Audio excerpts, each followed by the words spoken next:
여러분 안녕하세요. 오늘까지 한자어 고를 합니다.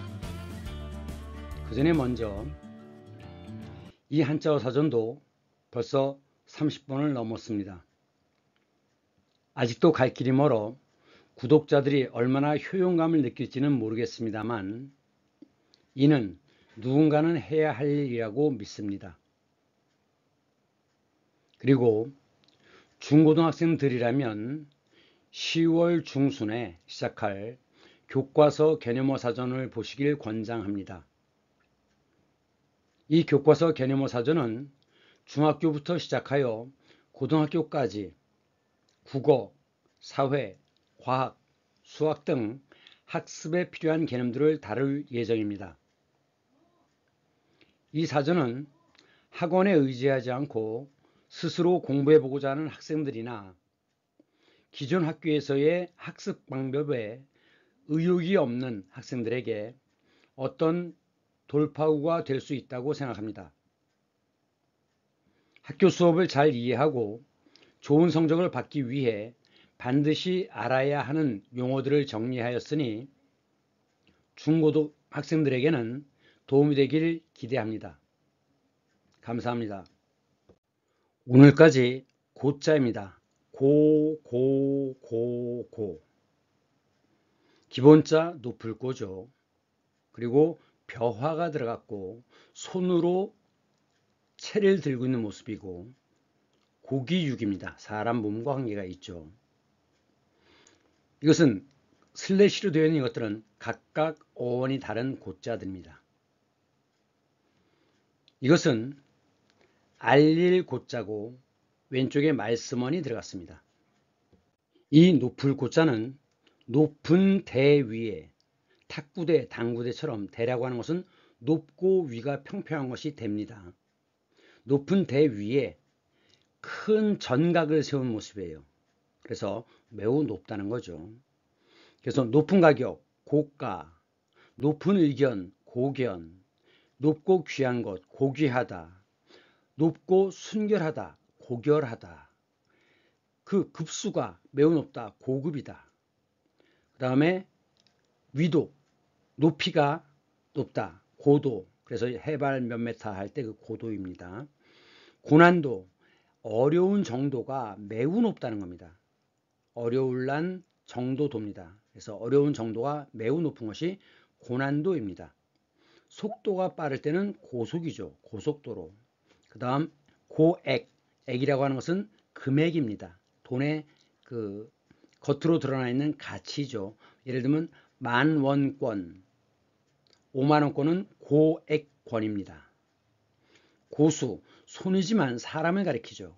그래서 실력이 매우 뛰어난 사람이 고수죠. 고원, 원은 평원입니다. 즉 높고 개마고원처럼 높고 평평한 것이 고원이죠. 고관대작, 관과 작, 이건 벼슬입니다. 그래서 높고 높은 벼슬, 그리고 대작, 높은 지위란 뜻입니다. 고대 광실에서 살고 있다. 즉 이런 아주 큰 집에서 광실, 넓은 집에서 살고 있는 거죠. 이것이 고대 광실입니다. 고침단명이란 말이 있습니다. 이 침은 잘 침다, 침자입니다. 침대라고 할 때. 그런데 여기서 이 침은 뭐냐면 베개입니다. 베개를 높게 베고 자면 단명, 목숨이 짧습니다. 그래서 높은 베개는 안 좋다는 거죠.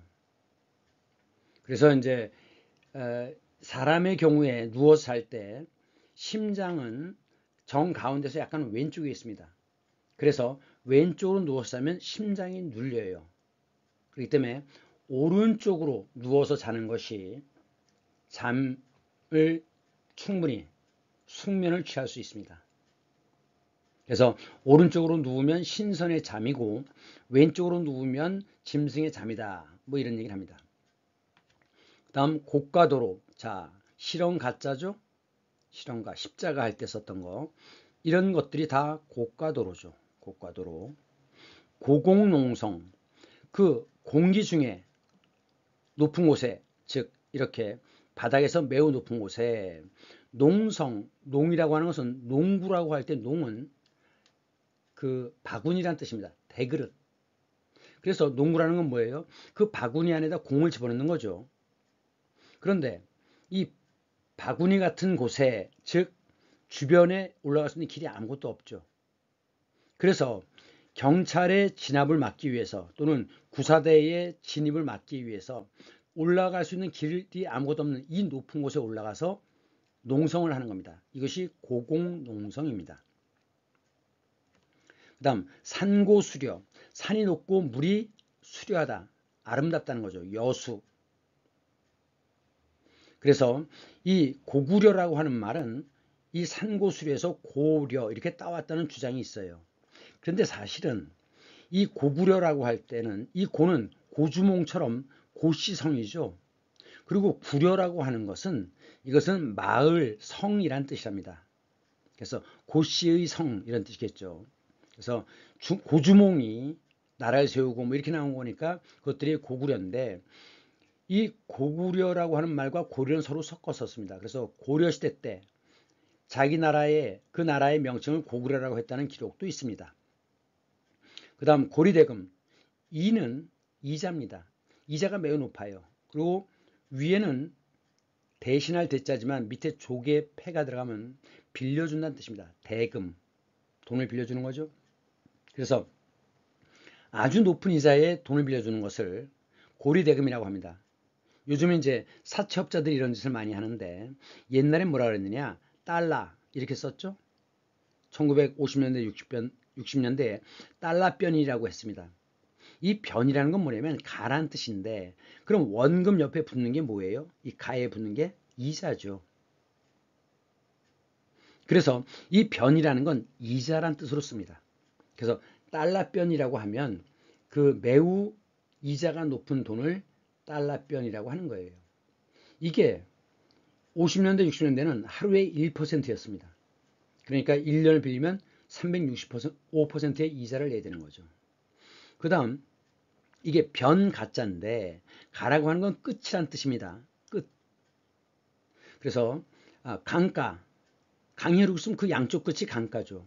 바다가 있으면 그 끝이, 육지와 접해 있는 그곳이 바닷가입니다. 그 다음 어머님의 은혜는 가히 없어라 할 때 그 가는 끝입니다. 그래서 가히 없어라는 끝이 없다는 뜻입니다. 그 다음 고담 준론, 담은 담화란 뜻입니다. 그래서 뜻이 높고 고담, 준론, 바르며 엄숙하고 날카로운 말을 고담준론이라고 합니다.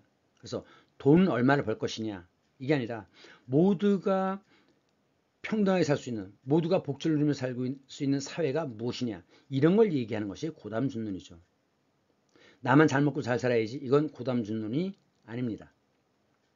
그 다음 인격이 고매하다 이런 말을 쓰는데, 요 매자는 일만 만자에 책받침면이 들어갑니다. 이 책받침면은 가다와 관계가 있죠. 그래서 이 매는 가다, 뛰어나다, 힘쓰다라는 뜻이에요. 그래서 매진하다란 말이 있습니다. 그러니까 힘써 나가란 뜻입니다. 그래서 학업에 매진하다 이런 표현을 써요. 힘써 나가는 것입니다. 그 다음에 이 답은, 오른쪽은 논답자입니다. 답. 그런데 이 왼쪽에 발죽이 들어갔죠. 그러니까 이것은 밟을 답자예요. 그러면 이제 높은 곳을 밟는다는 게 뭐냐? 현실이 아니라는 거죠. 그래서 현실과 동떨어진, 이것이 고답적인 것입니다. 그래서 고답적인 관념의 소유자, 아직도 공자의 도가 어쩌고 이렇게 얘기하면 현실과 너무 좀 동떨어지죠. 이런 것이, 현실과 동떨어진 것이 고답적입니다. 이 답은 밟을 답자이기 때문에 이전에 했던 일을 그대로 밟아서 하는 것을 답습이라고 합니다. 답습. 그 다음 고량주라고 하는, 이게 고량주인데 근문고량주라고 써 있죠. 근문고량주. 그런데 이 량은 수수란 뜻입니다. 수수. 그래서 수수로 빚은 술이 고량주예요. 그 다음 고랭지, 이것은 왼쪽에 들어간 것이 얼음 빙자입니다. 그래서 찰냉자예요. 그래서 냉기, 냉통 이렇게 얘기하죠. 한랭전선, 원래 랭인데 냉풍, 냉방이라고 할 때는 부음법칙에서 리을이 니은으로 바뀌어서 그런 겁니다. 원래 음은 랭자입니다. 찰랭자예요. 그래서 이제 여름에 보면 이 대관령 안반대기라고 하는 곳에 배추를 심죠.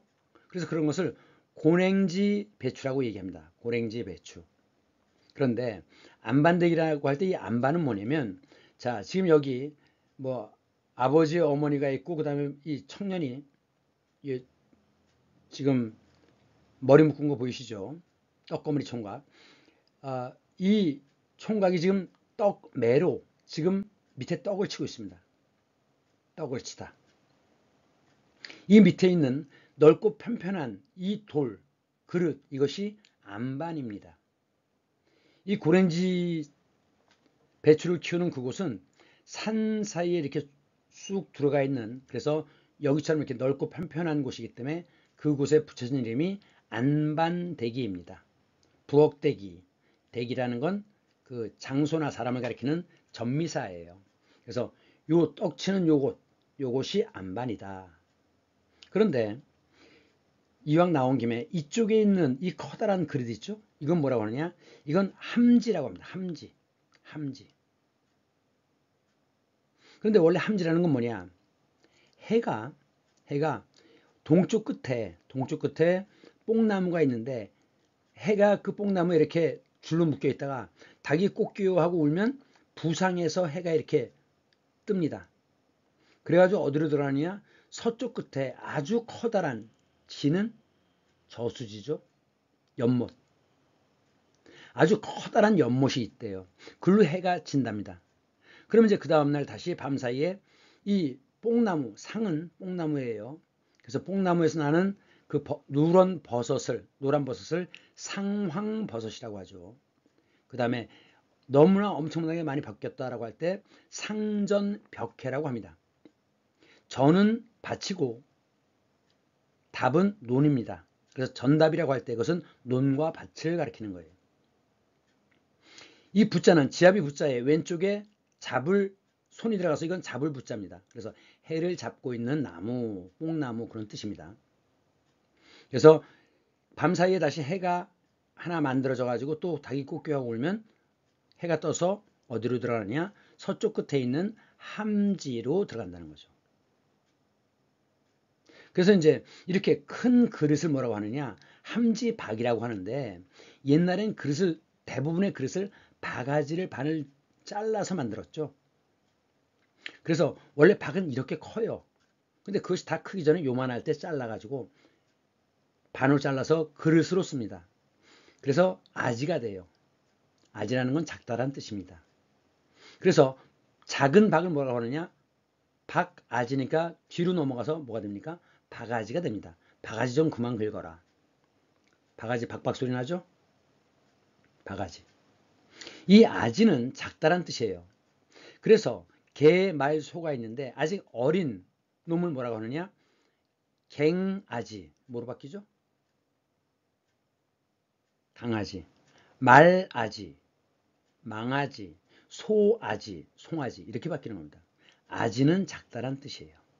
작다. 그래서 이것이 안반이고 이것이 함지다. 그 다음 높을 고자 쓰면 고조부. 이게 헷갈려요. 증조부가 높은지 고조부가 높은지. 자, 조부는 할아버지죠. 증은 다시란 뜻입니다.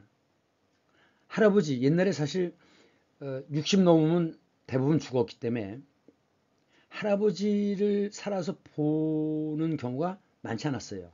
근데 그 위에 또 할아버지가 있네. 그 아버지가 또 있네. 그래서 할아버지의 아버지 다시 증자 써요. 그래서 증조부라고 하고, 그 다음 이런 경우는 거의 없죠. 4대 할아버지를 보는 거. 그래서 이것은 매우 높기 때문에 할아버지의 할아버지는 고조부라고 한다. 높을 고자를 써요. 할아버지의 아버지는 증조부, 할아버지는 고조부, 높을 고자다 하는 것과 연관시켜서 기억하면 되겠습니다. 이것이 원고지죠. 10칸, 20칸. 그래서 원고지 한 장이 200자입니다. 200자. 이것은 윤동주의 서시입니다. 1941년 11월 26일로 보이나요? 20일로 보이나요? 이때 쓴 작품이죠. 그래서 윤동주가 죽고 나서 그 친구들이 그 윤동주의 시를 모아가지고 죽은 다음에 원고를 내는 것, 유고집이라고 합니다. 유고집을 제목을 하늘과 바람과 별과 시라는 제목의 유고집을 냈는데 그 제일 앞에 들어가는 시, 그것이 서시입니다. 이것이 윤동주의 서시죠. 죽는 날까지 하늘을 우러러 한 점 부끄러움이 없기를 잎새에 이는 바람에도 나는 괴로워했다. 이 일다라는 건 흔들다 라는 뜻이에요. 그래서 옛날엔 쌀에 돌이 많아서 쌀을 잃었죠. 흔드는 겁니다. 그럼 무거운 것이 밑으로 가라앉으니까. 일다는 흔들다라는 뜻이에요. 별을 노래하는 마음으로 모든 죽어가는 것을 사랑해야지. 이것이 바로 일제의 탄압의 고통과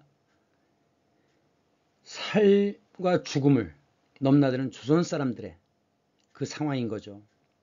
그리고 나한테 주어진 길을 걸어가야겠다.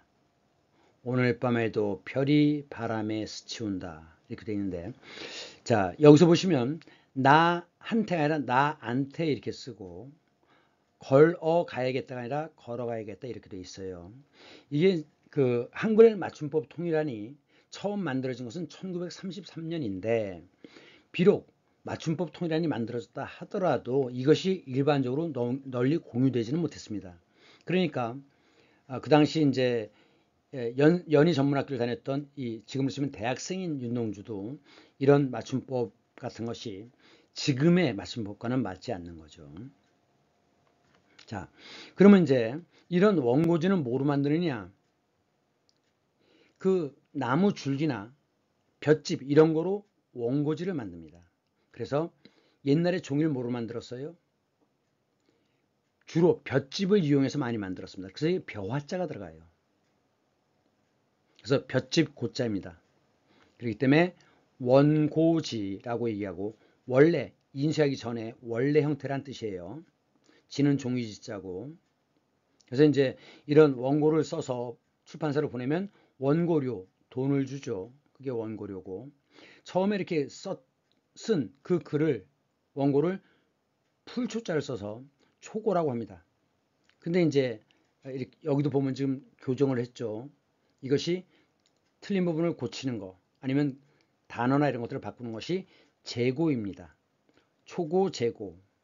그리고 그 이제 완전히 재고를 끝내서 이제 완성되었다라고 하면 탈고, 더 이상 이제 그 원고지를 돌보지 않는 거죠. 벗어날 탈자입니다. 그러면 이제 그 다음에 바로 인쇄로 들어가요. 또는 독자 투고 있죠. 던질 투자입니다. 원고를 보내는 거죠. 그런데 이 재고와 다시 한번 꼼꼼히 따져본다, 생각해본다라고 하는 이 재고와는 한글은 같지만 한자가 다릅니다. 그 다음에 이것은 높을 고자에 이것은 손입니다. 그리고 이것은 채예요. 나뭇가지. 그래서 이것은 나뭇가지로 가볍게 살짝 두드리는 것입니다. 그래서 이것이 두드릴 고자입니다.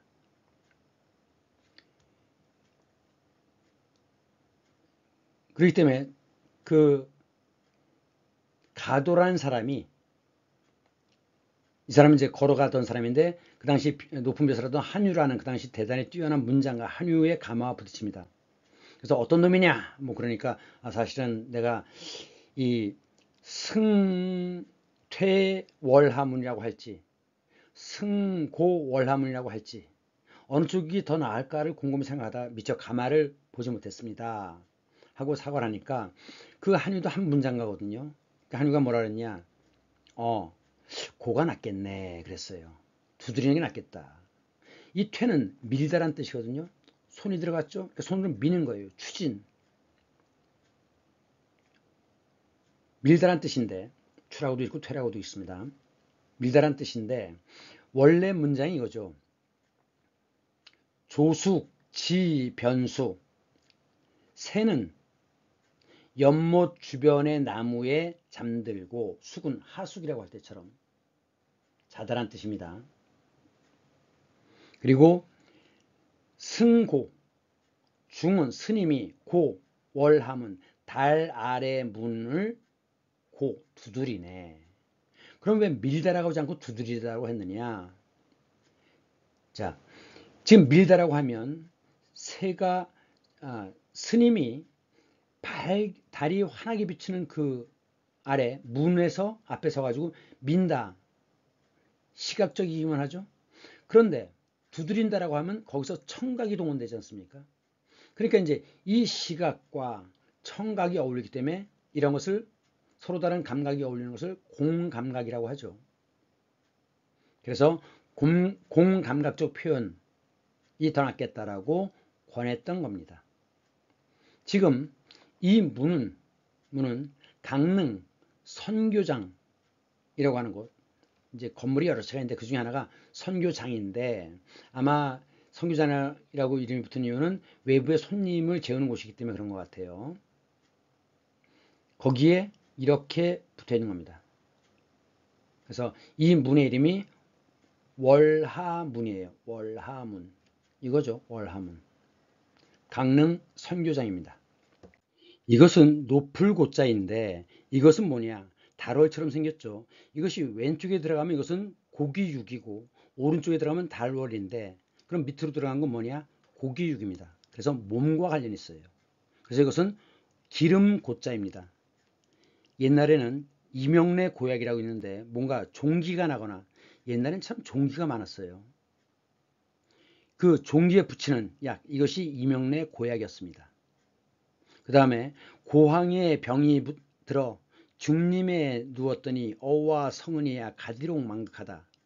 삼위인국이라고 하는 가사문학에 있는 내용인데 고황이라는 건 뭐냐? 황은 심장 아랫부분인데 이것이 횡경막, 가로막이죠. 갈매기살 아닙니다. 가로막살입니다. 윗부분이에요. 그래서 여기는 사기가 잘 뭉치는 곳이에요.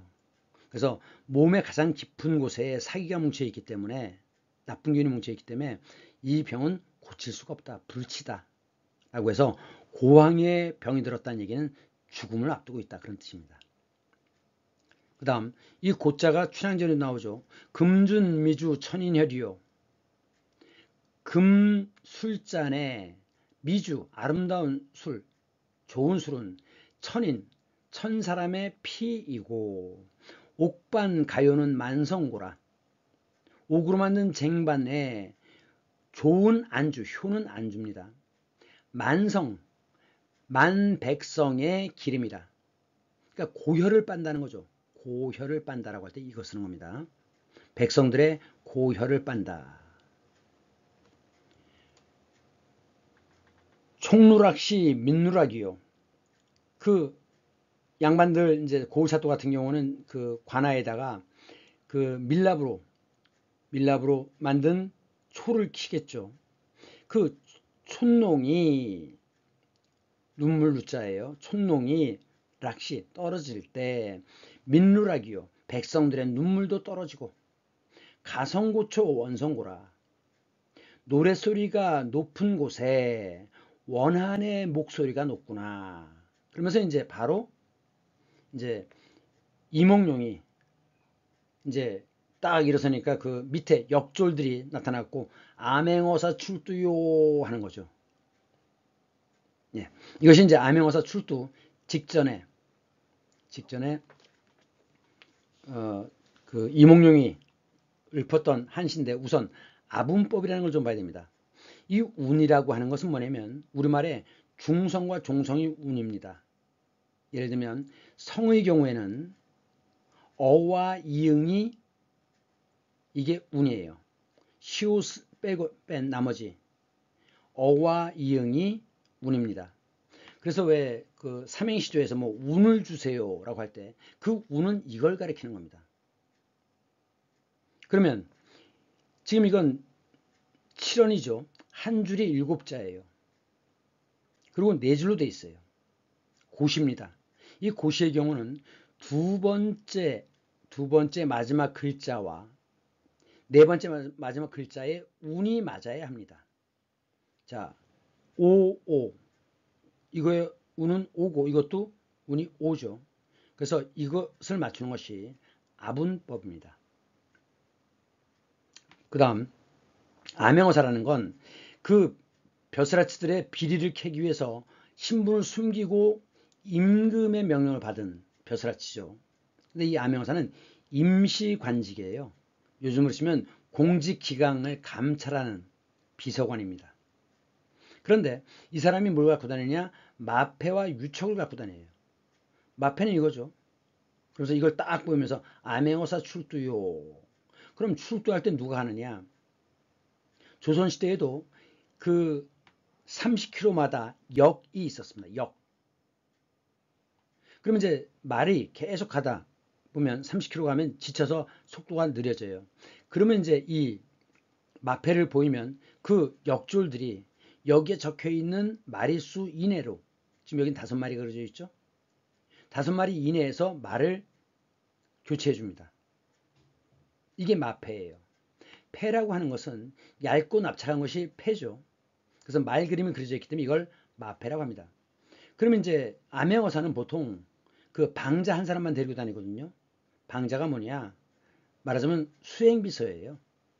그래서 이 방자라는 건 관청에서 잔심부름을 하던 남자 하인이 방자인데, 그러면 암행어사와 방자 둘이서 고을 사또를 어떻게 합니까? 아니죠.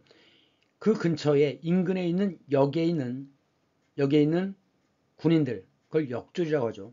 역졸을 동원합니다. 그러면 역졸들도 평상복으로 하고 맨날 며칠 어디로 모여라 하면 이제 와서 대기하고 있다가 암행어사 출두하면 이 역졸들이 들이닥치는 겁니다. 그래서 어사가 출두하면, 출두는 뭐예요? 머리 숫자죠. 머리를 내민다는 겁니다. 즉 출연한다는 거죠. 그러면 역의 역졸들이 동원돼 가지고 이제 그 사또, 제일 먼저 하는 게 뭐냐? 봉고팔직을 합니다. 창고의 물건을, 창고는 국록이죠. 나라의 재산. 맞는지를 확인하기 위해서 먼저 그 창고를 먼저 봉인합니다. 나중에 조사하기 위해서.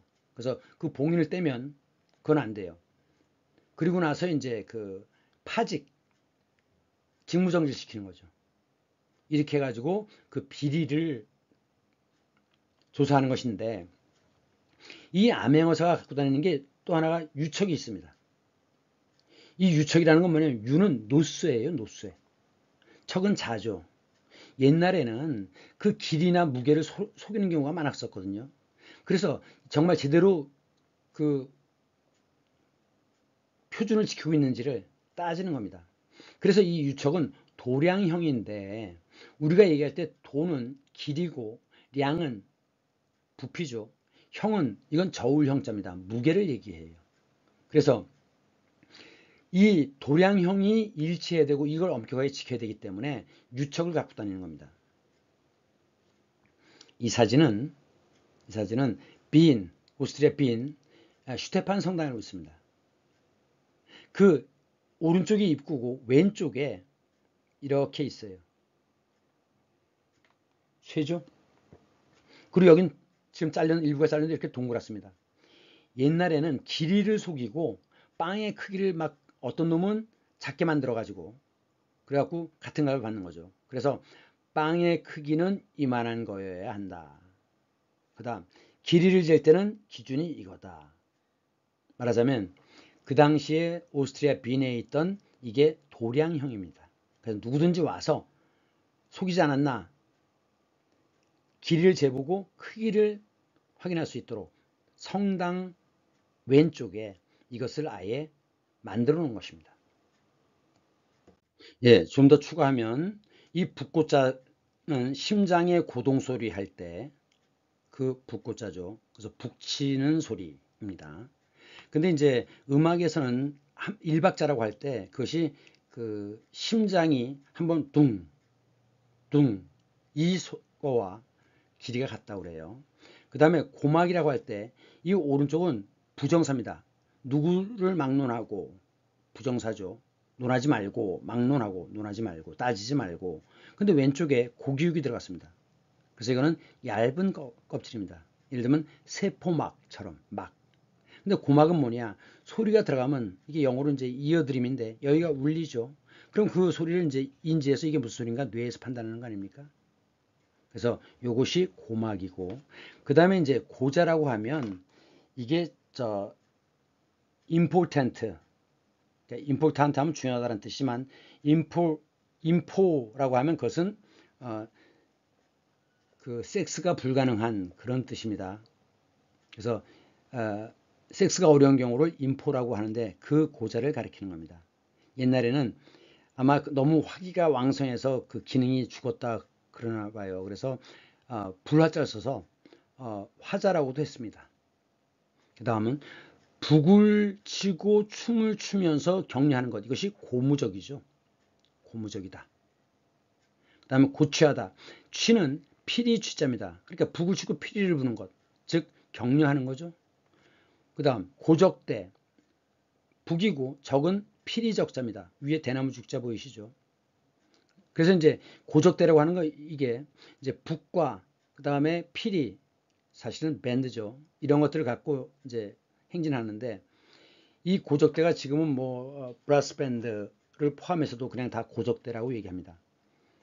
그래서 고수라고 하면 이제 드럼 치는 사람이란 뜻이지만, 이 높을 고자 쓰면 이것은, 이 고수는 수가 손이지만 사람을 가리킨다 그랬죠.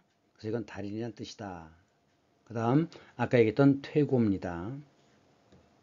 이것은 깃발 밑에 머리를 대고 있는 모습인데 부딪힐 고자입니다. 삼괴 구고두례라고 하는데, 이건 어디서 나오는 거냐면 병자호란 때 인조가 남한산성에 들어가서 항전하죠. 그래서 결국 나중에 남한산성에서 나와서 삼전도라고 하는 곳, 도라고 하는 건 나루죠. 나루. 삼전도라고 하는 곳에 나와서 삼괴 구고두례를 올리고 항복했어요. 그러면 이 삼전도가 어디냐? 지금의 석촌호수입니다. 지금 여기 롯데 타워 보이시죠? 여기가 그 롯데 월드 뒤에 그 놀이공원이고, 여기 지금 노란색으로 된 여기 이 장소입니다.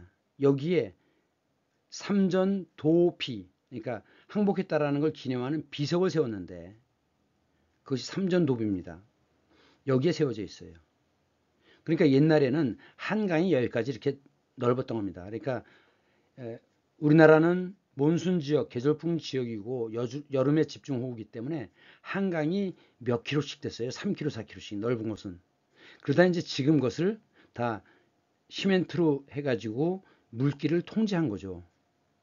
옛날에는 인조 때는 이게 한강이 매우 넓었고 중간에 그 모래톱이 있고 그랬습니다. 하여간 여기가 삼전도예요. 옛날엔 도니까 나루였습니다. 그럼 이제 삼괴라는 건 뭐냐면, 괴는 꿇어 앉을 괴자입니다. 왼쪽에 발족 보이죠? 꿇어 앉을 괴자예요. 구고, 9번을 부딪히는 겁니다. 그러니까 무릎을 한 번 꿇을 때마다 머리를 3번씩 땅바닥에 조아리는 거예요. 그럼 3번을 무릎을 꿇으면서 3번 머리를 조아리니까 모두 몇 번을 합니까? 9번 하는 거죠. 이것이 이제 구고두리의 예식입니다. 그거에 비해서 국궁, 이런 표현이 있습니다. 국화국자고 오른쪽에 활궁자에 왼쪽에 몸신자죠. 그래서 몸이 활처럼 굽는 겁니다. 그래서 허리만 숙이는 예, 이것은 국궁입니다. 이것은 종묘, 제례악 이런 때 국궁 이런 것들이 나옵니다. 그 다음 고두사죄한다라는 건 뭐냐면 그 머리를 조아리면서 잘못을 비는 것, 이것이 고두사죄입니다. 그 다음에 독고자인데 독약, 포이즌입니다. 지금 그릇이 있는데 거기에 진해, 거미 같은 이런 무시무시한 벌레들이 우글우글해요. 독고자입니다. 그래서 이제 고혹적이다라고 하는 건 뭐냐면, 이 혹은 매혹이라는 뜻이잖아요. 그래서 죽어도 좋아, 이게 고혹적인 겁니다. 이 거미와 사마귀는 섹스를 하다가 중간에 그 암놈이 순놈을 잡아먹기도 한다 그러죠. 그래서 치명적인, 목숨을 내놓을 정도로, 목숨을 바칠 정도로 라고 할 때, 치명적일 때 고혹적이라는 표현을 씁니다. 이거 AI가 그린 건데 고혹적인지 모르겠어요. 근데 이제 살아있는 인물 중에서 상당히 예쁘다라고 평가받던 동양적인 아름다움의 예로 드는 게 이제 그 왕조현이죠. 천녀유언에 나왔던 왕조현. 이 왕조현은 귀신이죠. 그래서 매혹적이라는 건 뭐냐면 매혹. 이건 귀신입니다. 그래서 그냥 보면 빠져드는 거예요. 물론 이렇게 목숨을 바칠 정도는 아니지만 그냥 저항할 수 없이 빠져드는 것을 매혹적이라고 합니다. 그런 힘을 뭐라고 그래요? 매력이라고 하죠. 매력. 이것입니다. 도깨비 매자입니다. 오른쪽이 안일 밑자지만 귀신 기자 옆에 붙어가지고 매로 바뀝니다. 도깨비, 홀리는 거예요. 홀린다는 뜻입니다. 매는. 그 다음 왼쪽에 고기육이 들어갔죠. 그리고 이것은 손이고 여기 뭔가를 들고 있는 모습인데 어쨌든 원래 이것은 이제 몽둥이처럼 생긴 창을 가리키는 말인데 여기에 왼쪽에 고기육이 들어가서 넓적다리를 뜻합니다. 이 창이 아마 좀 넓적한 창인가 봐요. 그래서 고괭지신이라고 하면은 넓적다리이며 괭은 팔뚝괭자입니다. 그럼 넓적다리와 팔뚝이 뭡니까? 가장 움직이는 데서 가장 중요한 부위죠. 그래서 임금이 믿는 중요한 신화를 고괭지신이라고 합니다. 이것을 괭이라고도 하지만 팔뚝괭이라고도 하지만 완이라고도 한다. 완. 왼쪽에 역시 고기육이 들어갔죠. 그래서 여기다가 뭐 반장 이렇게 그 비닐이나 천에다가 반장, 조교 이렇게 쓰면 그것을 뭐라 그래요? 완장이라고 하죠. 완장. 팔뚝에 찼기 때문에. 그래서 그것을 가지고 자격이나 지위를 가지고 그 자기 힘을 마구 휘둘러대는 것을 완장질을 한다. 그런 표현을 씁니다. 이 위의 글자는 소우자입니다. 소가 들이받으려고 하니까 입으로 조심해 라고 소리치는 것입니다. 그래서 이건 알린다는 뜻이에요. 알릴 고자입니다. 그래서 고발정신. 고발과 고소는 다르죠? 고소는 내가 피해자니까 내가 직접 가해자를 하는 것이 고소고 내가 피해자는 아니지만 내가 직접 당한 피해는 아니지만 하는 것 이것이 고발이죠. 고발정신. 그래서 이 고발정신을 시민정신이라고도 하죠. 그 다음 고백. 백은 말씀백자입니다. 그래서 스스로 내가 사실 이렇게 해서 내가 범인이요 하는 것이 자백이죠. 혼자 말하는 건 독백. 그 다음에 다른 사람이 듣지 않는데 그러니까 무대 위에 있는 다른 배우는 못 듣는 거로 하고 관객만 듣는 거로 약속한 말 이것이 방백입니다. 이 방자가 방관하다라고 할 때처럼 곁방자예요. 곁에서 구경하는 게 방관이죠. 그러니까 곁에 있는 사람에게 하는 말, 즉 무대 위에 다른 배우는 못 듣는 거로 하는 것이 방백입니다. 그런데 일제시대 때는 이 광고를 뭐라고 하냐면 광고를 고백이라고 했어요. 지금은 광고라고 하죠. 그 다음 고별사, 이제 이별함을 알리는 말, 그런 예식을 고별식. 그 다음에 고사, 하늘에 지내는 거, 귀신에게 지내는 것이 고사죠. 그래서 옛날엔 고사가 끝나고 나면 그 떡을 돌렸습니다. 고천문, 하늘에 알리는 글, 이것이 고천문입니다. 고해성사, 자기의 잘못을 신부에게 그 이야기를 하고 죄사함을 받는 성스러운 일이죠. 그래서 성스러운 일이기 때문에 성사라고 합니다. 그 다음 이것은 얼마, 고시하는 거죠. 가격을 알리는 것. 고지서, 알리는 글. 공고하다, 경고하다, 고자질하다. 이것이 다 알린다는 뜻이고 무고죄. 자, 무는 위는 하늘이고 아래는 사람 땅입니다. 하늘과 땅을 연결하는 좌우에 사람이 있죠. 무당무자입니다. 무당의 말. 어떤 무당들은 가짜 무당들은 남을 헐뜯기만 하죠. 이것이 무고입니다. 괜히 헐뜯는 죄. 그래서 남을 괴롭히는 죄가 무고죄예요. 그 다음 신고하다. 보고서.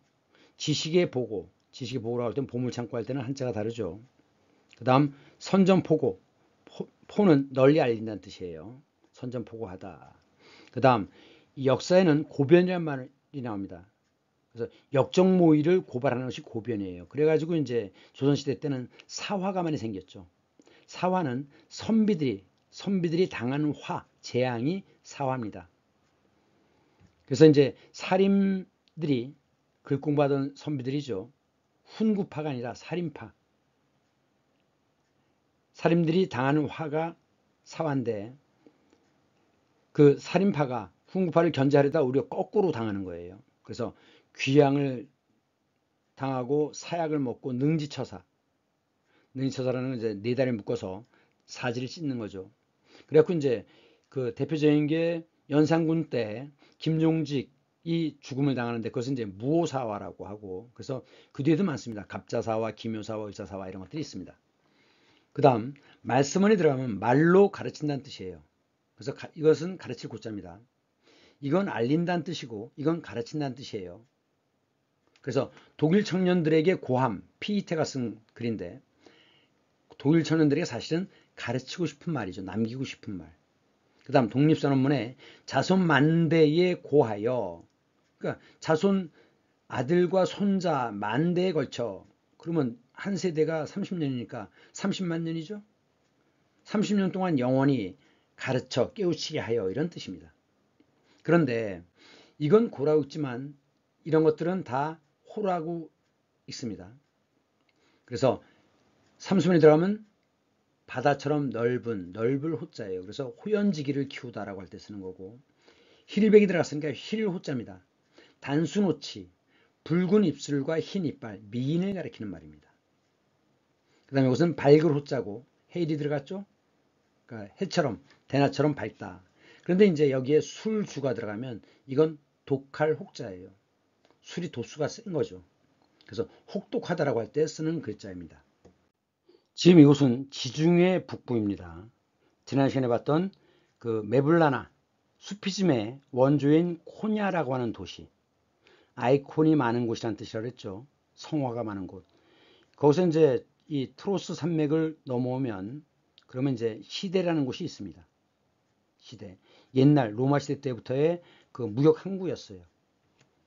이 시대라는 것은 석류란 뜻인데 과거 이 지역에 사용했던 은하에 석류가 그려져 있기 때문에 그 석류라는 뜻의 이름이 붙여진 거라고 해요.